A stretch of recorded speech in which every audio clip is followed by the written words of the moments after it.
ज्ञानांजन शलाकाया चक्षुर्मिलितेन तस्मै श्री गुरुवे नमः. भिन्न असू द्या भाषा, भिन्न असू द्या देश, एकच संस्कृती, एकच गाणे, भारत आमचा देश. भारत जननी एक हृदय हो, एक और स्वस्थ राष्ट्र का चिंतन मन में कोटि कोटि जनता की जय हो. आदरणीय व्यासपीठावर उपस्थित आपल्या श्री शिवाजी महाविद्यालयाचे प्राचार्य माननीय डॉक्टर पी लोखंडे सर, आपल्याच या महाविद्यालयाचे उपप्राचार्य माननीय एम.एस. माने सर, त्यानंतर आमच्या उपजिल्हा रुग्णालय परंडा येथील आमचे सहकारी मित्र आणि विशेषतः उपजिल्हा रुग्णालय समुपदेशक म्हणून श्री मकरंद वांबुरकर सर आणि त्यांच्याच बरोबर असलेले म्हणजे हे दोघांची जोडी म्हणजे श्रीकृष्ण आणि थोडंसं अर्जुन अशा प्रकारचे असलेले प्रयोगशाळा तंत्रज्ञ उपजिल्हा रुग्णालयाचे श्री अजय वैद्य सर आणि उपस्थित सर्व माझ्या बंधू भगिनींनो आणि येथील सर्व शिक्षकवृंद. आज आपण 1 डिसेंबर हा जो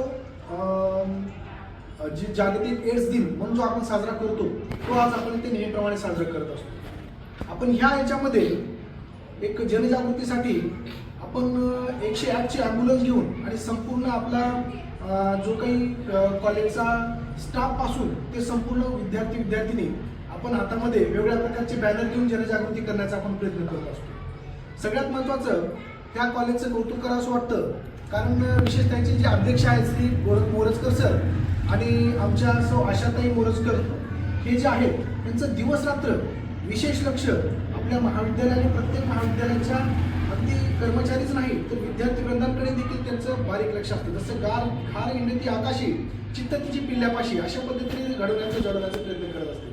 वारंवार जे आम्हाला सांगत असतात की अशा प्रकारचे काही जनजागृती असतील किंवा बाकीच्या काही गोष्टी असतील तर ते आमच्या महाविद्यालयामध्ये येऊन आवर्जून आपण साजरे करत जा का, तर यामधूनच आमच्या प्रत्येक विद्यार्थ्यांचा एक व्यक्तिमत्व विकास घडतो आणि त्यातूनच त्यांच्यावर संस्कार चांगले घडतात आणि आमचा विद्यार्थी जेव्हा पुढे जाईल त्यावेळेस केवळ तो आपल्या कॉम्प्युटर किंवा इतर क्षेत्रातच तो उन्नत राहणार नाही तर त्याचा सर्वांगीण विकास होईल. आणि तो विद्यार्थी आज आमच्या शिवाजी महाविद्यालयांचा जसं छत्रपती शिवराय जसं रयतेसाठी लढले तशा पद्धतीने समाजामध्ये जाऊन ते सर्वांगीण कार्य आणि सर्वांगीण त्या समाजाचा स्वतःचा कुटुंबाचा विकास करण्याचा ते प्रयत्न करतील. या अशा पद्धतीचे मोठे विचारसरणी घेतलेले. आज मला असं वाटतं की 2 गोष्टी आज आपण जिकडे तिकडं या धाराशिव जिल्ह्यामध्ये परंडा तालुक्यामध्ये पाहतो आहोत की जिकडे बघल तिकडे नगरपालिकेचे इलेक्शन चालू आहे, जिकडे बघल तिकडे कॉर्नर सभा चालू आहे. त्यातच ही आपली सुद्धा एक सभा आहे, पण ही आपली कुठल्या पक्षाची किंवा कुठल्या नेत्याची नाही तर ही एक जनजागृती आपल्याला एक सभा आपण घेतो आहोत. आणि आजच्या या दिवशी असं मला सांगायचं की 1 डिसेंबर आहे ही वर्षाची शेवटच्या महिन्याची सुरुवात आहे, कारण ह्याच महिन्याच्या शेवटी जे 31 डिसेंबर जो आपण साजरा करतो तर युवा वर्गाने ते बेभान न होता साजरा करू नये, ते जबाबदारीने साजरा करावा का, तर 1 तारखेची त्यांना आठवण करून देण्यासाठी असं मला असं वाटतं की योगावर हा दिवस एकदा आलेला आहे. आणि आज मला विशेष कौतुक करावं असं वाटतं की आपल्या श्री शिवाजी महाविद्यालयामध्ये रेड रिबन क्लब हे जे आहे याची स्थापना झालेली आहे की ज्याच्यामध्ये 15 सदस्य असतात की ज्यामध्ये 10 मुलं आणि 10 मुली हे निवडले जातात. आणि ह्या रेड रिबन क्लबच्या माध्यमातून अगदी एक चांगल्या प्रकारे स्वतःसाठी समाजासाठी विशेष असे काही योगदान आपण विद्यार्थी वर्ग देण्याचा प्रयत्न करत असतो. आणि नॅको मार्फत म्हणजे नॅशनल एड्स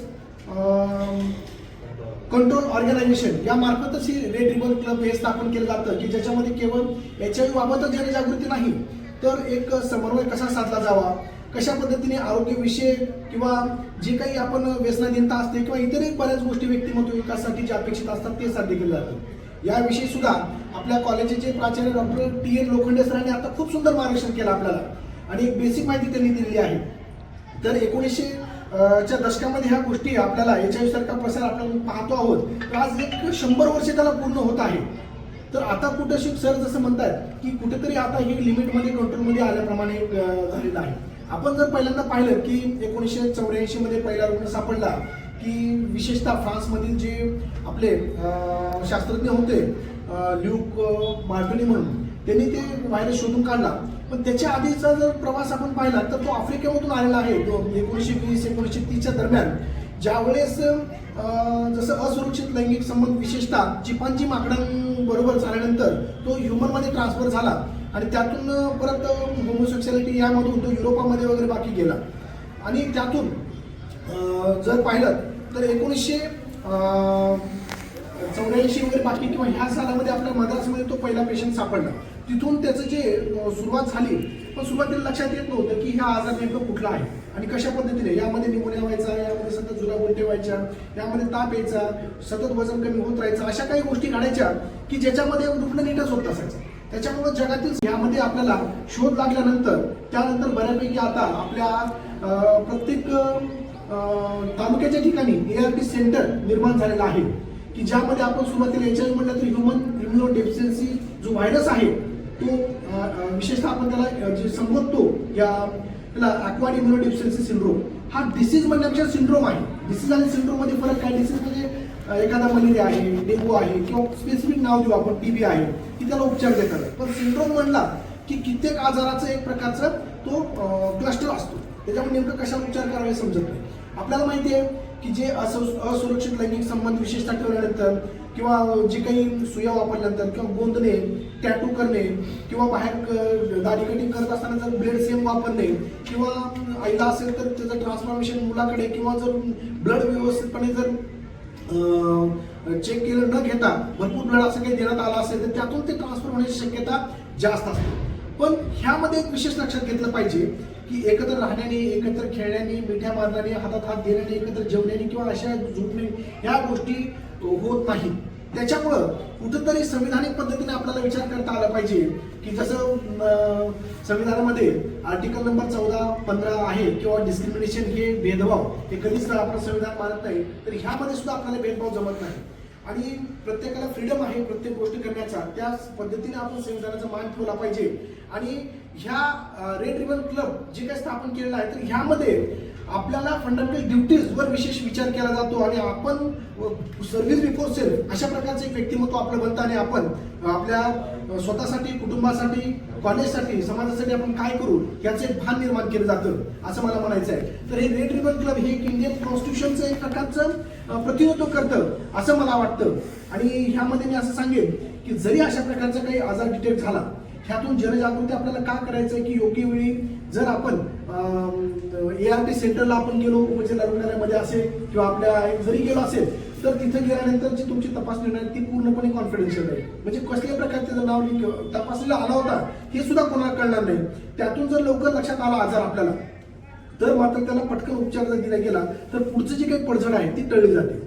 म्हणजे एखादा जर समजा चोर एखाद्या गावामध्ये जर शिरत असेल तर तो कुठं हे करतो चोर आहे तर जिथं कुठं कड्या कुरप किंवा सुरक्षितता जिथं कमी आहे सिक्युरिटी तिथे तो चोरी करतो.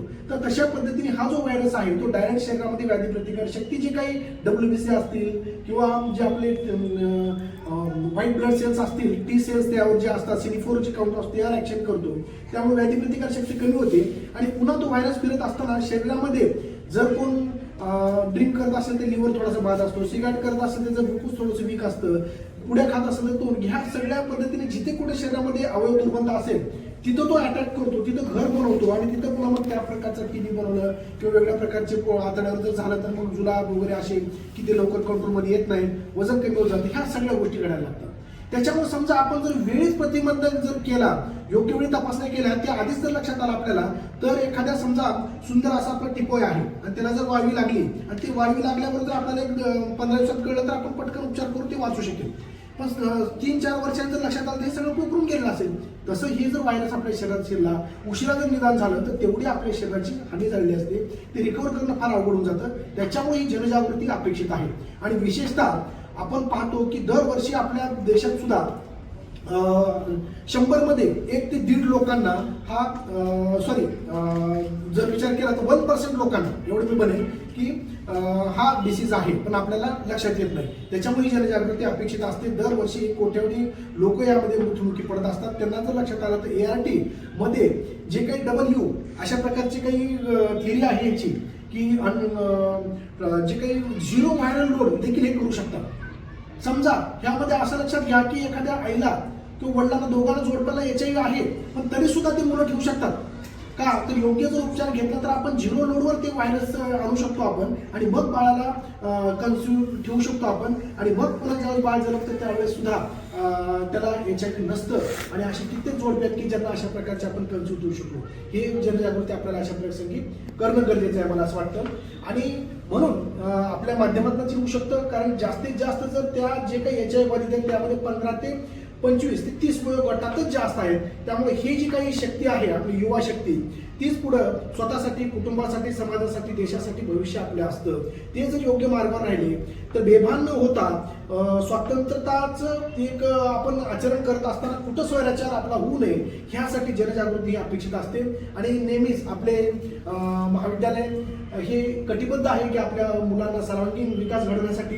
तर याचंच एक माध्यम म्हणून आज दरवर्षीप्रमाणे आपण एड्स जनजागृती दिवस साजरा करतो आहोत आणि विशेषतः 15वाडा साजरा करतो आहोत. आणि त्यामध्ये आजचं ऐतिहासिक क्षण असा मला वाटतं की आज या महाविद्यालयामध्ये रेड रिबन क्लबची स्थापना झालेली आहे आणि जे विद्यार्थ्यांचं नाव अध्यक्ष, उपाध्यक्ष, सचिव जे काही याच्यामध्ये आलेले आहेत तर ते त्यांचे अभिनंदन मी करतो. त्यांच्याप्रती एकदा आपण आणि विशेषतः अशा प्रसंगी जर आपल्या प्राचार्यांच्या हस्ते, उपप्राचार्यांच्या हस्ते जर याचं उद्घाटन होत आहे तर तो एक ऐतिहासिक क्षण आहे असं मी समजेल.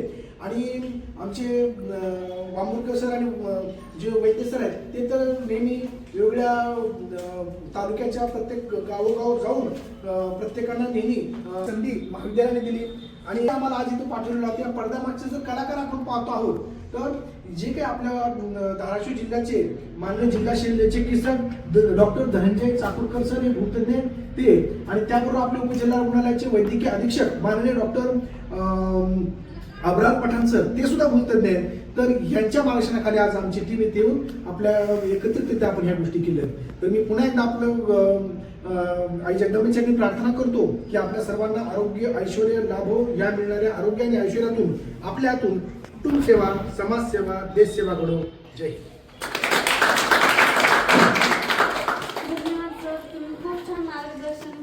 त्याबद्दल मी तुमचे कॉलेजच्या वतीने व विद्यार्थ्यांच्या वतीने आभार मानते. विनंती करते की त्यांनी स्टुडंटला थोडंसं मार्गदर्शन करावं. आपले संस्थापकाध्यक्ष मोरस्कर मॅडम, मोरस्कर सर, तसेच प्राचार्य लोखंडे सर, माने सर व आमचे सर्वांचे आवडते मोरे सर, आनंद मोरे सर. आज आपण जो RRC क्लब स्थापन केलेला आहे, RRC क्लबचा उद्देशच असा आहे की आपल्या ज्या सवयी आहेत त्या सवयीनं, वाईट सवयी ज्या आहेत त्या वाईट सवयी न राहता आपण दुसऱ्याला चांगल्या सवयीसाठी प्रवृत्त करणार आहोत. या चांगल्या सवयी कुठल्या कुठल्या असतात की समाजातल्या वावरणाऱ्या ज्या वाईट असतात, काही लोक वाईट असतात व धोरणं वाईट धरून चालतात किंवा वागणुकीला वाईट असतात. मग ते जे विद्यार्थी आहेत ते आपल्या पण कॉलेजमध्ये एक दोघं जण असू शकतात आणि ह्याच विद्यार्थ्यांना आपल्याला पुढे घेऊन जायचं आहे चांगल्या सवयी लागण्यासाठी. आणि सर्वात महत्त्वाचं म्हणजे शारीरिक वेदना, मानसिक वेदना, सामाजिक वेदना ज्या पण आपल्याला इथं लक्षात येणार आहे. तर या सर्व विद्यार्थ्यांनी एकत्र बसून त्यांच्या वेदनेसाठी आपल्याला काय उपाय करता येते. डॉक्टर हा औषधोपचारापुरताच नाही, नुसतं औषध उपचारापुरते नाही तर तुमच्या मनाचंही स्वास्थ्य राखायला पाहिजे आणि हे स्वास्थ्य राखण्याचे काम आपण विद्यार्थी करणार आहोत. आणि हे विद्यार्थीच आपल्या विद्यार्थ्यांना घडवण्यासाठी या 15 जणांचं कार्य उपक्रम हा शासनाचा जरी असला तर हा वैयक्तिक आपण राबवायचा. हा शासनाचा उपक्रम आहे म्हणून शासनाच्या लोक बघतील असा उद्देश न ठेवता आपण आपल्या विद्यार्थ्यांबरोबर, आपल्या मित्रांबरोबर काही गोष्टींची चर्चा व्हायला पाहिजे, जी की चर्चा आपण करत नाही. एकतर मुलगी आपल्या ज्या अडचणी असतात, सामाजिक अडचणी असू द्या, त्रास दिलेला असू द्या, ही एकतर तिच्या आईशी बोलते नाहीतर गप्प राहते. ह्या ज्या आपल्या मनातले प्रश्न, शंका ज्या आहेत तुम्ही 15 जणांनी आणि हे बोलल्यानंतर ज्यावेळेस एखादा मार्ग निघू शकतो की एक आपली संघटना म्हणून आपल्या कॉलेजच्या आरोग्यविषयक, मानसिक आरोग्यविषयक अशी एक सदस्य 15 जे आहेत त्यांची एक संघटना म्हणून.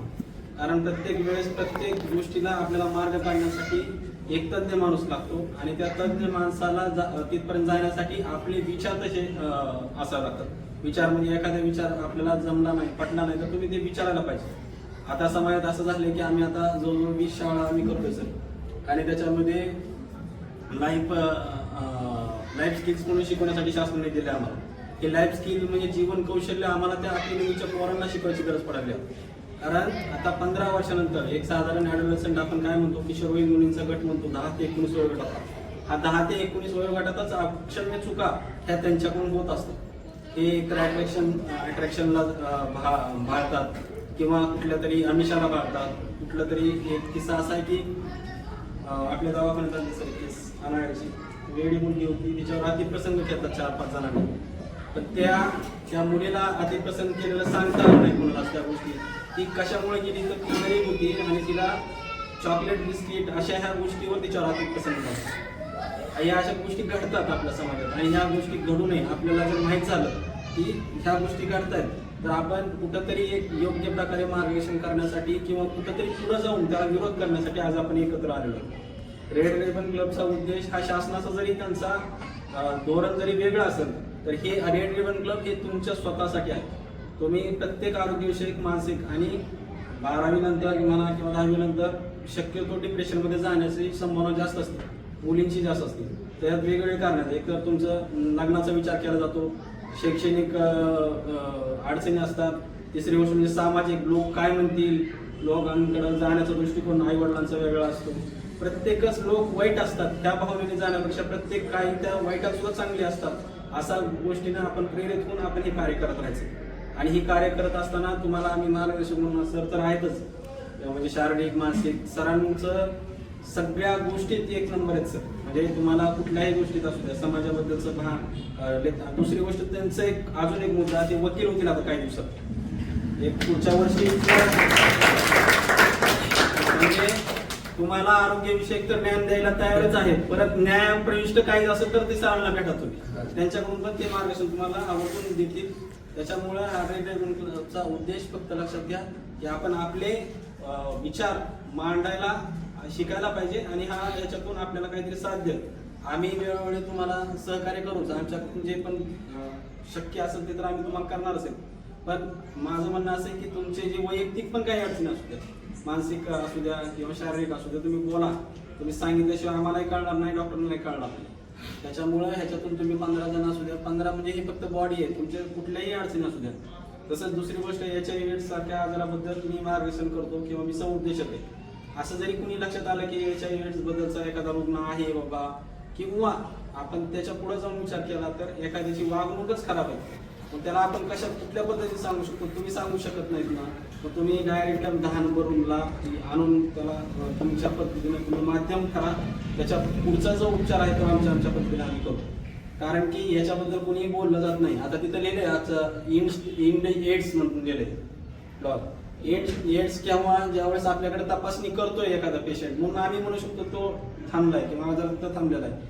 पण काही जण तपासणीच करत नाहीये. ज्यावेळेस तो आजारी पडतो आणि एखाद्या रुग्णालयात जातो तपासणी करतो त्यावेळेस कळते की तो आजारी आहे किंवा त्याला HIV झालं. त्याच्यात पण त्यांनी आता शासनाने इंडेक्स टेस्टिंग म्हणून काढली. त्याचं ते शेवटपर्यंत म्हणजे त्याचा डॉट पॉईंट शोधायचा की तो कुठं गेला, काय गेला, किती जणांना त्यांनी लागण केली HIV. हे पण आमच्याकडे इंडेक्स टेस्टिंग चालू आहे. त्याच्यामुळं तुम्ही स्वतः बोला, तुमच्यातले मनातले प्रश्न विचारा. आणि हे प्रश्न विचारण्यासाठी तुम्हाला जर एखादा तज्ञ माणूस भेटला तर ठीकच आहे. आणि तुम्हाला नाही जरी भेटला तरी तुम्ही उपजिल्हा रुग्णालयात आपली रूम 10 नंबर रूम आहे, त्या रूममध्ये येऊन तुम्ही वैयक्तिक विचारा. कारण ही सगळी गोष्टी गोपनीय आहेत, पूर्ण कॉन्फिडेन्शियल ठेवण्यात येतो रिपोर्ट.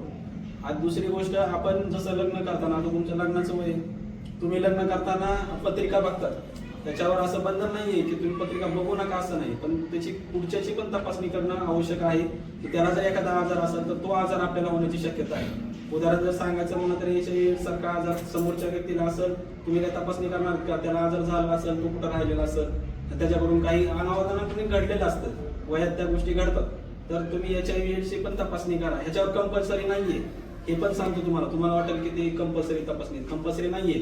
पण ऐच्छिक जरी तपासणी असली तर तुम्ही लग्नाच्या अगोदर जशी पत्रिका बघताय तसं तुम्ही वेगवेगळ्या HbA असू द्या, HIV असू द्या, याची तपासणी करणं खूप आवश्यक आहे.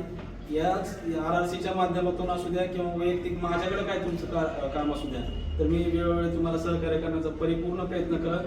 आणि सर मॅडमचा मी खूप खूप आभार व्यक्त करतो की त्यांनी आम्हाला वेळ दिला आणि त्यांनी आम्हाला म्हणजे उत्स्फूर्तपणे कार्य करण्यासाठी मदत केली. याबद्दल खूप खूप आभार व्यक्त करतो. तसं तुमचंही खूप आभार व्यक्त करतो की तुम्ही जे पण करणार आहेत कार्य तुमच्या भावी आयुष्यात, ते आयुष्यात जे कार्य करणार आहेत त्याच्याबद्दल पण तुम्हाला पूर्ण माहिती असावी आणि ह्याच उद्देश पुढे ठेवून तुम्ही जे मला इथे माझे 2 शब्द ऐकले त्याबद्दल मी तुमचा खूप आभार व्यक्त करतो. माझे 2 शब्द. धन्यवाद सर. खूप छान शब्दात आम्हाला मार्गदर्शन केलं. थँक्यू. आणि नंतर मी डॉक्टर श्री अजय वैद्य सरांना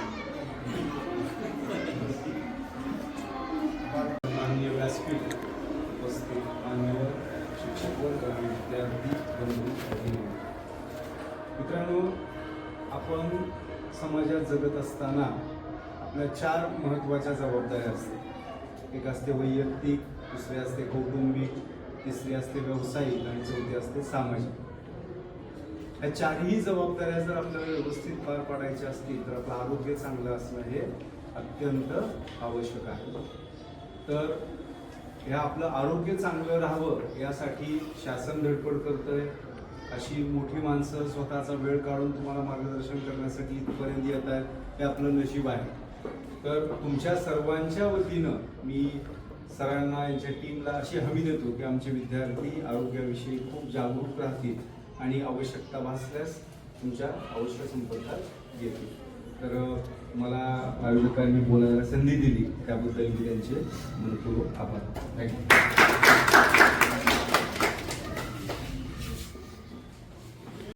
परंतु डॉक्टरच्या सेंट्रल गव्हर्नमेंट असेल, स्टेट गव्हर्नमेंट असेल किंवा समाज असेल, तर यांच्यामार्फत जे असे अनेक उपक्रम राबवले गेले आणि त्याच्यामुळं हा बऱ्यापैकी कंट्रोल झालेला आहे. आणि सध्या आपल्याला म्हणजे त्या दशकामध्ये साधारण 90च्या आसपास जर आपण बघितलं तर बऱ्यापैकी सगळे एड्स निर्मूलन असे कार्यक्रम खूप असे घेतले जात होते. आपल्या कॉलेजमध्ये सुद्धा गेल्या वर्षी किंवा त्याच्या गेल्या वर्षी सुद्धा आपण एक रॅली काढली होती. डॉक्टर मोरे, नंतर वांबोकर सर यांनी आपल्याला त्यांच्या हॉस्पिटलमध्ये तिथं घेऊन आपल्या मुलांचा इथोचित सत्कार केला, मुलांना भाषण वगैरे केलं होतं. असा हा उपक्रम हे केला होता. आता आजच्या घटनेला म्हणजे सामाजिक वातावरणाचं जर आपण बघतो तर थोडंसं एड्सचं प्रमाण कमी झालं असेल असं जाणवतं. एक्झॅक्ट कंडिशन आम्हाला माहीत नाही, ते तुम्हाला सर डॉक्टर त्यांच्या भाषेतून सांगतो. तर डॉक्टर आणि त्यांची टीम सगळी इथं आली आणि आम्हाला मार्गदर्शन टीम आली. त्याचप्रमाणे रेड रिपब्लिक क्लबचं आपण थोड्या वेळात उद्घाटन करणार आहोत. तर याबद्दल मी तुमचं कॉलेजतर्फे आभार मानतो. थांबतो. आता